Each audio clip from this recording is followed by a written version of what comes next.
আলাইকুম।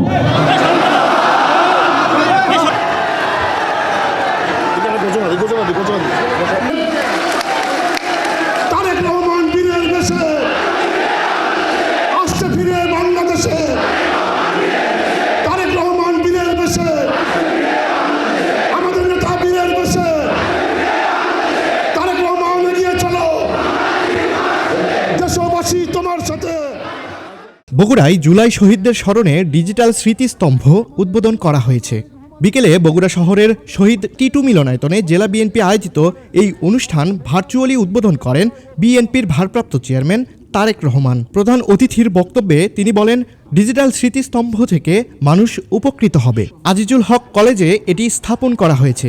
এখান থেকে শিক্ষার্থী সহ যারা অনলাইনে বিভিন্ন কাজ করেন তারা উপকৃত হবেন। দেশের কর্মসংস্থান, দেশের লক্ষ লক্ষ মানুষ বেকার হয়ে যাচ্ছে। এই বেকারদের কর্মসংস্থানের উপায় আমাদেরকে বের করতে হবে।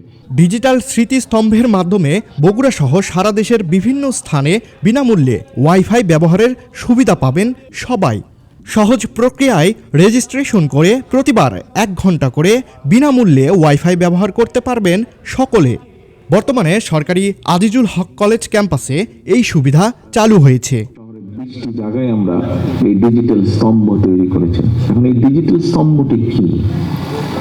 ডিজিটাল স্তম্ভটি হচ্ছে আমরা ইন্টারনেটের সুবিধাটা যাদের জন্য ব্যয়বহুল বা কষ্টকর, যাদের পেতে সমস্যা হচ্ছে ইন্টারনেট কানেকশন, তাদের জন্য আমরা এই ব্যবস্থাটা করতে চাইছি। অনুষ্ঠানে বিএনপি নেতারা তারেক রহমানের দেশে আগমন ও জুলাই অভ্যুত্থানে বিএনপির অবদানের কথা তুলে ধরেন। এবং ইনশাআল্লাহ আগামীতে বাংলাদেশের প্রধানমন্ত্রী হবে। যে জুলাই আন্দোলনের পিছনে তারই নেতৃত্ব ছিল, তাই তিনি শহীদদের কথা স্মরণ করে বগুড়ায় এই স্মৃতিস্তম্ভ উনি উদ্বোধন করছেন, স্থাপন করছেন। লিডার আসছে, লিডার আসছে, সারা দেশ কাঁপছে, সারা দেশ কাঁপছে। আপনাদেরকে কঠোরভাবে এই মব দমন করার জন্য আপনাদেরকে প্রস্তুত থাকতে হবে। এই মব দমন করে বাংলাদেশের সুস্থ নির্বাচনের মধ্যে দিয়ে বিএনপিকে রাষ্ট্রীয় ক্ষমতা নিয়েছে।